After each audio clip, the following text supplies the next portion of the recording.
दोस्तों नमस्कार। दोस्तों कौन सा भारत गढ़ रहे हैं हम? एक ऐसा भारत जिसमें मानवीयता जाग जाए, इसका एहसास इस देश के राष्ट्रीय मानवाधिकार आयोग को नहीं है। इस देश के भीतर लोगों के संवैधानिक हक भी कुछ होते हैं, इसका एहसास इस देश की सुप्रीम कोर्ट को नहीं है। जितनी बड़ी तादाद में जिन परिस्थितियों से भारत गुजर रहा है, उस गुजरते हुए भारत के हाथ में आने वाले वक्त में कमान भी होगी। कोई बड़ी लंबी उम्र होती नहीं है 10 बरस की। मनमोहन सिंह 2004 में आए, 2014 में चले गए, 10 साल का लंबा वक्त। नरेंद्र मोदी 2014 में आए हैं और 2020 में हम आपसे संवाद कर रहे हैं, तो फिर 2030 भी आ जाएगा।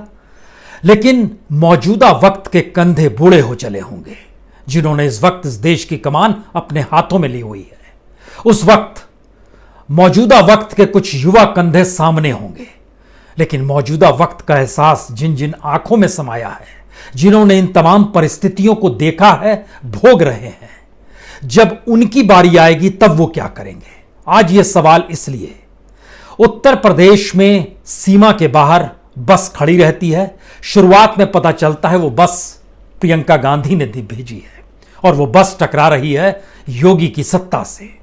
उसके बाद पता चलता है ये बस तो उत्तर प्रदेश के लिए भेजी गई है और बसें हैं राजस्थान की। कुछ वक्त और बीतने पर पता चलता है कि यह तो बीजेपी का विरोध है, भेजी हुई बसें कांग्रेस की है। यानी इस पूरी प्रक्रिया में वो मजदूर गायब है जिस मजदूर के लिए बस भेजी गई थी। इस पूरी प्रक्रिया में सुप्रीम कोर्ट का कोई सुओ मोटो नहीं है, वो अपने तौर पर कोई पहल नहीं करता है। राष्ट्रीय मानवाधिकार कहीं से जागता नहीं है, उसके भीतर यह एहसास नहीं होता है कि दरअसल इस देश का तो अपना इंफ्रास्ट्रक्चर इतना कमजोर है कि सब कुछ अगर झोंक भी दिया जाए तो भी इस देश के प्रवासी मजदूरों को उनके गांव घर तक पहुंचाने में महीनों लग जाएंगे। फिर थोड़ी बहुत अगर कहीं से मदद भी मिलती है तो उसे क्यों नहीं लिया जाता है? अगर इस देश में गुरुद्वारों के लंगर नहीं जागे होते, मंदिरों से लोग बाहर निकलकर खाना बांट नहीं रहे होते, एनजीओ नहीं निकले होते, सामाजिक संगठन नहीं निकले होते, तो सोचिए क्या स्थिति होती। क्या लाशों से पटे पड़े होते देश के अलग अलग हिस्सों में, खास तौर से नेशनल हाईवे? यह परिस्थिति आ गई है। हम कौन सा भारत गढ़ रहे हैं? हम एक ऐसा भारत गढ़ रहे हैं जिसमें हमें पता है मौजूदा वक्त में उस भारत के हाथों में सिर्फ और सिर्फ मजदूरी लिखी है, और उसके हाथ में अगर कलम आ गई, कंप्यूटर के साथ दिमाग चलने लगा, तो वह देश छोड़कर चला जाता है। जो इस देश में कुछ कमाता है वह एनआरआई हो जाता है। इस देश के भीतर का अपना इंफ्रास्ट्रक्चर ना तो शिक्षा को लेकर है, ना स्वास्थ्य सेवा को लेकर है। तो फिर यह कैसा भारत है? और इस भारत के भीतर झांकने की हिम्मत क्या वाकई हमारे साथ है, हमारे बीच है, हमारे दिमाग में रेंगती है? क्योंकि हमने जब परखना शुरू किया तो इस देश के भीतर का सच दरअसल उस युवा भारत का है जिस युवा भारत के हाथ में आने वाले वक्त में कमान होगी। उसे ही हर जगह चलानी होंगी चीजें की। हो सकता है वो नई पीढ़ी अपने तौर पर फैक्ट्री मालिक भी और फैक्ट्री के मजदूर के तौर पर भी हो। आने वाले वक्त में वो सियासत का झंडा भी उठा रही हो, नारे भी लगा रही हो, और नारे लगाते लगाते संसद के भीतर भी पहुंच जाए। क्या उसके भीतर के सारे एहसास मौजूदा वक्त के मर चुके होंगे, या फिर वो कहीं ज्यादा क्रूर हो चुका होगा? लगभग 29 करोड़ प्रवासी मजदूर, जो 23 करोड़ राशनधारी हैं और उसके अलावे जो 8 करोड़ हैं, दोनों को मिलाइएगा तो 31 करोड़ होते हैं, और 31 करोड़ में से लगभग 23 करोड़ प्रवासी हैं, बाकी अपने जिलों में इधर उधर बिखरे पड़े हैं। और जब उनके साथ आप चलना शुरू कीजिएगा तो इस बात का आपको एहसास ही नहीं होगा कि दरअसल उनके साथ कोई चल ही नहीं रहा है, वो अपने आप में अकेले हैं। करोड़ों की भीड़ अपने आप में अकेली है। जो दृश्य हम लोग बार बार देखते हैं, हमें लगता है कि आज तो सबसे पहले आपको एक दृश्य दिखला दिया जाए। यह दृश्य इसलिए देखने की जरूरत है क्योंकि दिन के उजाले में जहां जहां मजदूर जमा होते हैं, वहां पर लेके टेलीविजन चैनलों पर हंगामा मच जाता है, सियासत जाग जाती है, उसके बाद सोशल डिस्टेंसिंग की बात होने लगती है। हमने सोचा रात मुंबई जागती है, और मुंबई को रात में जगाने का फरमान भी जारी हुआ। कहा गया मुंबई का बिजनेस इससे आगे चमक जाएगा। मुंबई एक ऐसा शहर है जो इस देश की इकोनॉमी में लगभग 8% का योगदान देता है। मुंबई एक ऐसा शहर है जिस शहर के भीतर फैक्ट्रियों में काम करने वाले लोगों की तादाद इस समूचे देश का 10% है। और मुंबई एक ऐसा शहर भी है जहां पे इनकम टैक्स 30% अकेले उसी शहर से निकलता है। इतना ही नहीं, मुंबई एक ऐसा शहर भी है जहां पे कस्टम ड्यूटी 60% वहीं से आती है इस देश की। और मुंबई एक ऐसा शहर है जहां पे सेंट्रल एक्साइज ड्यूटी अगर 20% है तो फॉरेन ट्रेड भी वहां से 40% होता है। और इतना ही नहीं, बल्कि जो कॉरपोरेट टैक्स है वह भी लगभग 40,000 करोड़ का है। और इतना ही नहीं, इस देश के भीतर मुंबई ही वो शहर है जहां से सबसे ज्यादा बड़ी तादाद में मजदूर अपने घरों को पैसा भेजते हैं। और मुंबई ही वो शहर है जहां पर खुले आसमान तले रात के रात गुजर जाती है, लेकिन हर सुबह सपना लेकर वो मजदूर आगे बढ़ता है और काम पे निकलता था। लेकिन बीते 2 महीनों की हालात ने किस तरीके से मजदूरों में भय पैदा किया है, उन्हें उस शहर से घृणा होने लगी है। हमने दिन और रात के उजाले का जिक्र किया, तो आइए आज सबसे पहले आपको एक ऐसी तस्वीर दिखाते हैं जो कल रात 11 बजे ली गई। इस तस्वीर का एक दूसरा हिस्सा हम सुबह का भी दिखाएंगे, जो सुबह के दौर में चंद घंटे पहले ली गई है, यानी तकरीबन 3:30 बजे दोपहर में आज ली गई है। इन 2 तस्वीरों के जरिए जरा समझने की पहले कोशिश कीजिएगा। जो तबका, जो मजदूर, जो युवा, जो स्किल्ड लेबर है, जो अपने तौर पर प्रोफेशनल्स भी हैं, इन चेहरों के बीच में जब आप झांकना शुरू कीजिएगा तो हो सकता है इस भीड़ के भीतर में आप सोशल डिस्टेंसिंग का चेहरा भूल जाएं और आपको हैरत होने लगे इस देश के भीतर क्या कुछ मजाक चल रहा है। इस देश के भीतर स्थितियां संभालने वाली क्यों नहीं है। पहले इस तस्वीर को देखिए। दरअसल यह तस्वीर मुंबई के वीटी स्टेशन के करीब की है। तो सपनों के शहर में रात के अंधेरे के बीच जरा घूम लीजिए इस देश के भीतर की उस सड़क पर, जिस सड़क पर सबसे ज्यादा आवाजाही हमेशा से रही है, लेकिन इस तरह लोगों की मौजूदगी कभी नहीं रही। यह वीटी स्टेशन की तरफ जाता हुआ रास्ता है, पी डिमोलो रोड, और यही वो सड़क है जो आगे जाकर कर्नाक ब्रिज जंक्शन से मिलती है और उसके बाद फ्रीवे जो मुंबई की पहचान है मानघुर तक चली जाती है। ये वही सड़क है। लेकिन जितनी बड़ी तादाद में मजदूर हैं, दरअसल ये वो भी सड़क है जो ठीक समानांतर है डॉकयार्ड की, मुंबई के डॉक का इलाका। जिन्होंने फिल्म दीवार देखी होगी उन्हें याद आ सकता है उस जगह पर फिल्म दीवार की शूटिंग हुई थी। अमिताभ बच्चन उसमें कुली बने थे और इस जगह मजदूरों के बीच में बड़ी तादाद कुलियों की भी है और ये सभी लौटना चाहते हैं। मुंबई जैसे शहर में 12 लाख से ज़्यादा कंस्ट्रक्शन वर्कर हैं, 1.5 लाख से ज़्यादा होटलों में काम करने वाले हैं। इतनी बड़ी तादाद में, चाहे वो कुर्ला मुलुंड का इलाका हो, बांद्रा दहिसर का इलाका हो, लोअर परेल का इलाका हो, वाशी का इलाका हो, जुहू का इलाका हो, चेंबूर का इलाका हो, मारोल का इलाका हो, तमाम जगहों से ये लोग यहाँ पहुँचे हैं रात के अंधेरे में कि किसी तरीके से कोई ट्रेन मिल जाए। लेकिन इस अंधेरे को कवर करने के लिए आपको कोई मीडिया का कोई कैमरा दिखाई नहीं देगा। वो दिन के उजाले में देखता है, भीड़ देखता है, सोशल डिस्टेंसिंग खोजता है, उसमें भी कभी कभी धर्म खोज लिया जाता है। लेकिन इन जगहों पर टटोलते समझते हुए जानिए कि वाकई भारत का निर्माण और देश की आर्थिक नगरी में जो मजदूर पहुंचते हैं अब किन सपनों को छोड़कर या उन सपनों के टूटने के बाद किन हालातों में ये निकल रहे हैं। और ऐसा नहीं है कि रात के अंधेरे में सबको ट्रेन मिल ही जाएगी। हम आपको एक दूसरा नज़ारा दिखाएंगे, लेकिन उससे पहले इस तस्वीर को इसलिए देखते चलिए और आंखों में बसा लीजिए क्योंकि इस तस्वीर के साथ हिंदुस्तान का वो सच छुपा हुआ है जिसमें भारत निर्माण की नींव खोजी जाती है। क्योंकि ये चौराहा जो है, इस पे एक शेर जो बना हुआ है, शेर को देखिए, ये मेक इन इंडिया का शेर है। कर्नाक ब्रिज जंक्शन कहते हैं इसे। और इस शेर के जरिए मेक इन इंडिया मजदूरों में खोजा जाए या उस शेर में खोजा जाए जिसको पहचान बनाया गया पूंजी का, कैपिटल का, और उसके जरिए मुनाफा कमाने की सोची गई। और मजदूरों के लिए 2 जून की रोटी की व्यवस्था तक नहीं है, न छत का आसरा है, न जमीन है, और किसी तरीके से हर कोई अब इस शहर को छोड़ देना चाहता है। तो क्या आने वाले वक्त में इस देश के सामने मजदूरों को लेकर एक बड़ा संकट है या युवा सपनों की मौत है? एक ऐसी मौत जिसके बाद उजियारा कैसे होगा कोई नहीं जानता है। और शायद ये एक अंतहीन सिलसिला है जो लगातार चला जा रहा है रात के अंधेरे में, लेकिन दिन के उजाले में जब देखिएगा तो यही चले जाता है और लोगों का अंतहीन सिलसिला चले जाता है। और ऐसा नहीं है कि रात में सभी को ट्रेन मिल गई, बड़ी तादाद में लोग रात रात भर बैठे रहे, क्योंकि अब इस अंधेरे के बदले आपके सामने लेकर आते हैं सुबह का चेहरा। यह आज दोपहर 3 बजे का नजारा है, दोपहर 3:30 बजे, वो नज़ारा अंधेरे का था, रात के 11 साढ़े 11 बजे का।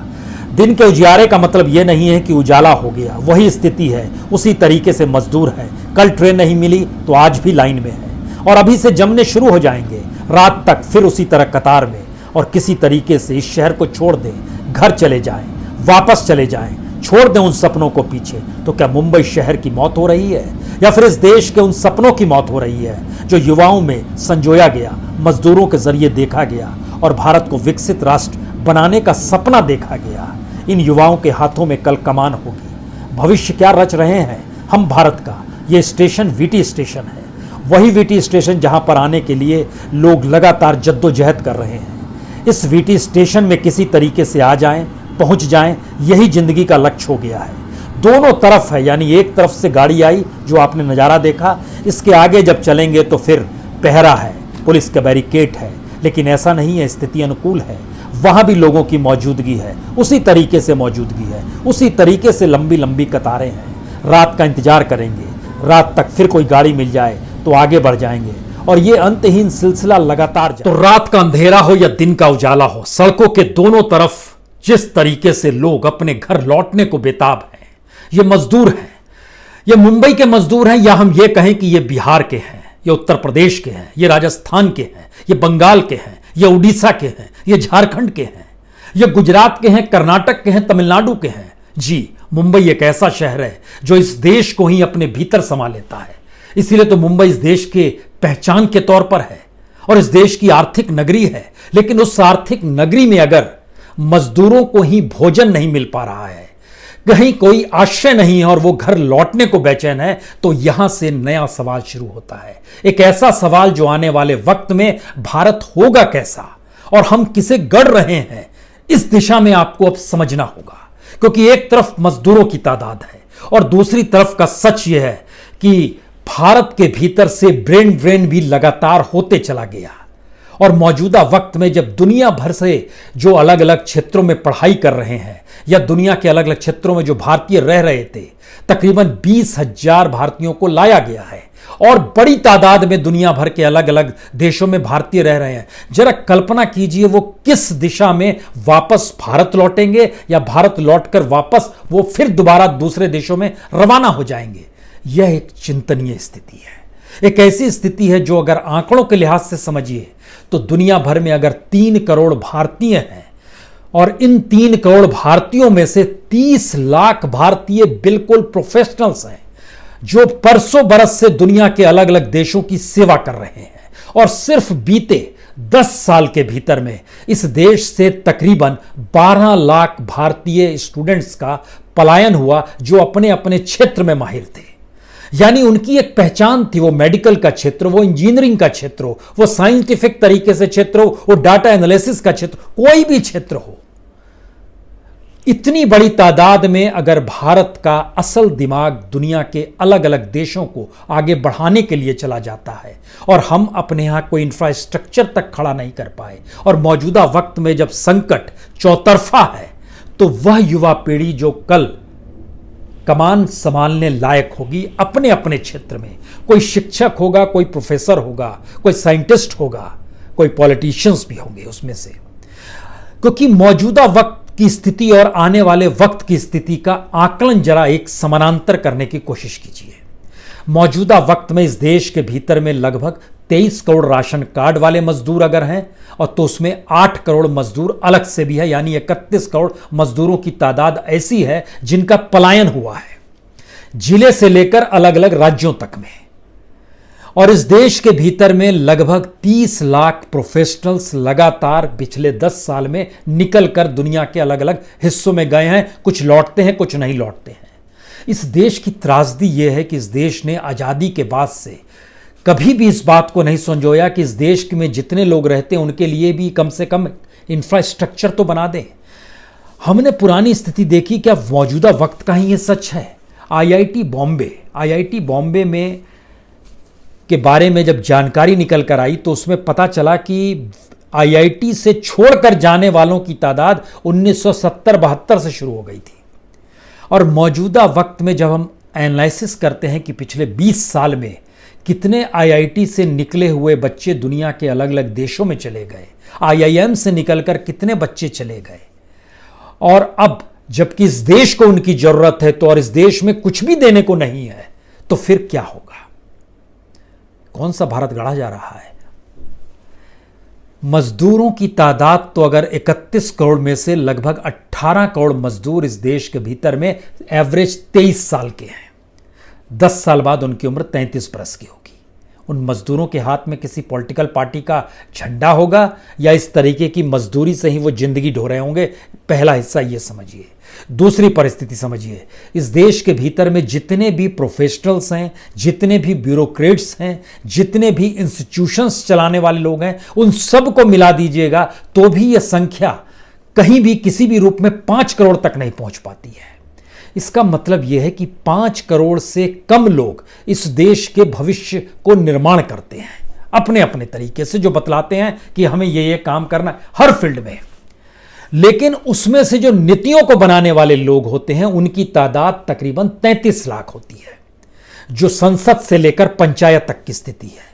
इन 33 लाख लोगों के जरिए इस देश के उन 5 करोड़ से कम लोगों को बताया जाता है, समझाया जाता है कि पॉलिसी ऐसे बनानी है, इस रूप में बनानी है। और वो 5 करोड़ लोग जो पॉलिसी और चीजें निर्धारित करते हैं, वह एक लिहाज से यूरोपियन कंट्रीज या डेवलप कंट्रीज की फिलॉसफी की स्लेवनेस होती है, उनकी गुलामी होती है। और उसी के जरिए इस देश में एक कैपिटलिज्म पैदा होता है, एक मार्केट इकोनॉमी पैदा होती है, एक बाजार व्यवस्था पैदा होती है। और उस बाजार व्यवस्था में मजदूरों की जगह नहीं होती है, उस बाजार व्यवस्था में एजुकेशन के इंफ्रास्ट्रक्चर की जरूरत नहीं होती है, उस बाजार व्यवस्था में मेडिकल की भी जरूरत नहीं होती है। जरूरत होती है तो प्रॉफिट की, और प्रॉफिट की स्थिति ने पूरे देश को ऐसी स्थिति में लाकर खड़ा कर दिया। अब देखिए क्या होगा और किन स्थितियों में हम जा चुके हैं, क्योंकि मौजूदा वक्त में भारत के सिर्फ 8 राज्य ही ऐसे हैं जो सही मायने में डेवलप स्टेट है और उसका जीडीपी में हिस्सा लगभग 60% होता है। इसमें महाराष्ट्र भी है, गुजरात भी है, तमिलनाडु भी है। यह महत्वपूर्ण नहीं है। महत्वपूर्ण यह है कि मैन्युफैक्चरिंग का क्षेत्र हो, कंस्ट्रक्शन का क्षेत्र हो, सर्विस का क्षेत्र हो, या वो तमाम क्षेत्र हो जिन क्षेत्रों के जरिए ये राज्य डेवलप हुए और यहां प्रति व्यक्ति आय देश के बाकी राज्यों की तुलना में बहुत ज्यादा हो गई। आज उन जगहों के पूरा इंफ्रास्ट्रक्चर तहस नहस है, रोजगार देने की स्थिति में नहीं है, इकोनॉमी चलाने की स्थिति में नहीं है। अब क्या होगा? और दुनिया के अलग अलग देशों से लौटते हुए भारतीयों के सामने यह संकट है कि अगर वहां पर संकट में उनके लिए प्रतिकूल परिस्थिति है तो भारत के भीतर तो महाप्रतिकूल परिस्थिति है, तब वो क्या करेंगे? यह खबर अब डराती नहीं है कि ओला ने 1400 लोगों को निकाल दिया, उबर ने इससे पहले 3700 लोगों को निकाला था, फिर 4000 लोग को निकाला, या एविएशन के 2 क्षेत्र में कितने लोग को निकाला जा रहा है, या होटल इंडस्ट्री से जुड़े हुए कितने लोगों को निकाला जा रहा है, या किसी भी क्षेत्र में। अब ये चीजें डराती नहीं है। डराती है कि दरअसल कोई उम्मीद जागृत नहीं हो रही है कि दरअसल इस इकोनॉमी को संभालेगा कोई कैसे, इस देश के इंफ्रास्ट्रक्चर को कोई डेवलप कैसे करेगा। कॉलेज यूनिवर्सिटी हम प्राइवेट सेक्टर को देना चाहते हैं, हॉस्पिटल्स हम प्राइवेट सेक्टर को देना चाहते हैं, पीने का पानी हम प्राइवेट सेक्टर को देना चाहते हैं, मकान बनाने की जिम्मेदारी प्राइवेट सेक्टर को देना चाहते हैं। यानी इस तमाम जिम्मेदारियों से मुक्त होकर हम सारी जिम्मेदारी उस पूंजी को देना चाहते हैं जो पूंजी चंद हाथों में है। और जब इस देश के हाथ ही कमजोर हो गए तो उसके बदले हमने अब विदेशी हाथ खोजने शुरू कर दिए कि वहां से कोई पूंजी लेकर आए और इस देश को चलाना शुरू कर दे। यह स्थिति आ गई। युवा का क्या होगा? वह युवा जो मौजूदा वक्त में लगभग 62% से ज्यादा है, वह युवा जो इस दौर को देख रहा है और उसके भीतर दर्द भी है, गुस्सा भी है, वो युवा क्या करेगा? यह राजनीति ज्यादा वक्त तक तो चल नहीं पाएगी। जिसकी सत्ता है आने वाले वक्त में रहेगी नहीं, कोई दूसरा शख्स होगा, तो वो ज्यादा क्रूर तरीके से उभर कर आएगा या वो इंफ्रास्ट्रक्चर की दिशा में सोचेगा? किस भारत की कल्पना हम करनी शुरू करें या किस भारत को बनाकर देखना शुरू करें, यह भी एक सवाल है। और इन सवालों के अक्स तले हमें लगता है कि पहले समझिए कि दुनिया भर में भारत के कितनी बड़ी तादाद में लोगों की मौजूदगी है। भारत के लोग चीन में भी हैं। 18,000 से ज्यादा इंडियन स्टूडेंट्स चीन में पढ़ने जाते हैं। ऑस्ट्रेलिया में लगभग 90,000 हैं, जर्मनी में 14,000 हैं, अमेरिका में 1,65,00,000 है, सॉरी 1,65,000 हैं। कनाडा में लगभग 32,000 हैं। हम सिर्फ स्टूडेंट्स की बात कर रहे हैं जो पढ़ाई कर रहे हैं। ब्रिटेन में लगभग 16,000 हैं। ये अलग अलग देशों के डाटा और आंकड़े क्या बताते हैं, इसमें जो लोग हैं वो बिजनेस एंड मैनेजमेंट के क्षेत्र में अपने तरीके से माहिर लोग सब हैं। मैथमेटिक्स में है, स्पेशलाइज्ड अलग अलग हिस्सों में है, कंप्यूटर साइंस में है। और ये जानकारी जब निकल कर आती है तो भारत में कौन से लोग आते हैं। भारत अपने आप को विश्व गुरु के तौर पर स्थापित करता है, लेकिन आपको जानकर हैरत होगी कि दुनिया के वो कौन से युवा हैं, किस देश के युवा जो भारत में आते हैं। पहले नंबर पर नेपाल आता है, लगभग 11,000 बच्चे वहां के भारत में पढ़ रहे हैं, हायर एजुकेशन का हम जिक्र कर रहे हैं। अफगानिस्तान दूसरे नंबर पर आता है, भूटान तीसरे नंबर पर आता है, नाइजीरिया चौथे नंबर पर आता है, बांग्लादेश 5वें नंबर पर आता है। और उसके अलावे जो एक्सचेंज प्रोग्राम होते हैं उसके तहत होते हैं। यहां से 3 सवाल निकलते हैं। पहला सवाल, क्या भारत की अर्थव्यवस्था को हम भारत के अनुकूल करने के लिए अब युवाओं की शिरकत उसमें ला सकते हैं? युवाओं की शिरकत का मतलब वो मजदूर भी है और वह हायर एजुकेशन वाला छात्र भी है। उनके साथ जोड़ सकते हैं या प्रॉफिट के साथ चलेंगे, कॉर्पोरेट के साथ चलेंगे? दूसरा सवाल, क्या मौजूदा वक्त में भारत के भीतर जो एजुकेशन की स्थिति है और जो लेबर लॉ है, अब तो लेबर लॉ भी खत्म कर दिया गया, जो मिनिमम वेजेस की स्थिति है और उसके साथ जो हमारा एक बड़ा एग्रीकल्चर लैंड की स्थिति भारत के भीतर है, क्या इन तीनों चीजों को मिला सकते हैं हम या नहीं मिला सकते हैं? और तीसरी सबसे बड़ी महत्वपूर्ण बात है, क्या मौजूदा वक्त में बीजेपी जैसी पॉलिटिकल पार्टी में जिसके 10 करोड़ से ज़्यादा सदस्य हैं, उस सदस्यों के भीतर का सच यह है कि वो सदस्य संख्या में लगभग 60% युवा हैं। युवा का मतलब यहां एवरेज 23 से 25 साल ही रखिएगा। नौकरी करते हैं सारे युवा पॉलिटिकल पार्टीज के साथ। नौकरी करने की स्थिति में मजदूर आ जाता है जो युवा होता है। पढ़ाई लिखाई की तरफ इंफ्रास्ट्रक्चर हमारा ध्यान नहीं देता है। हमारा एजुकेशन का बजट दुनिया में सबसे लो है, इसका जिक्र करने की जरूरत नहीं है। सच यह है कि हमारे यहां लगभग 3 करोड़ से ज्यादा बच्चे जो हायर एजुकेशन में रजिस्टर्ड होते हैं, उनके हर बच्चे के लिए हम लोग का सालाना बजट होता है 974 रुपए। और जो बाहर पढ़ने बच्चे जाते हैं, हर बरस कम से कम एवरेज 5 लाख बच्चे बाहर पढ़ने जा रहे हैं। हर बच्चे को ट्यूशन फीस के तौर पर जो बाहर देना होता है वो 2,74,000 रुपए एवरेज देना होता है। ये डिफरेंस है। तो वो इकोनॉमी जो भारत की इकोनॉमी बाहर जा रही है, उसको मिला सकते हैं या नहीं? और इन दोनों को मिला के चीजें अब डेवलप कर पाने की स्थिति में हो पाएंगे या नहीं? क्योंकि क्राइसिस तो पूरी दुनिया में है और पूरी दुनिया से यह आवाज आ रही है कि सब वापस अपने अपने देश लौटो। और अपने देश के भीतर का संकट क्या हो सकता है, यह इस रूप में समझिए कि मौजूदा वक्त में बीजेपी के आईटी सेल, यानी सत्ताधारी पार्टी का एक आईटी सेल जो काम करता है, उसको यह जिम्मेदारी दी जाती है कि कोई सरकार पर अगर सवाल खड़ा करे किसी भी रूप में, तो आप सोशल मीडिया से लेके हर तरीके से उसके खिलाफ जो होता है सो बोलो। और इससे पिछली बार जब हम आपसे आरएसएस को लेकर जब संवाद कर रहे थे, तो एक आरएसएस के स्वयंसेवक ने हमको फोन करके बताया, हमने उससे पूछा आपको टेलीफोन नंबर हमारा कहां से मिला? उसने बोला हमें आईटी सेल ने दिया और ये कह कर दिया कि इन्होंने आरएसएस के बारे में जो कहा है आप इनके खिलाफ खूब गाली दो। तो हम आपको फोन इसलिए कर रहे हैं, आपने तो सच बातें रख दी।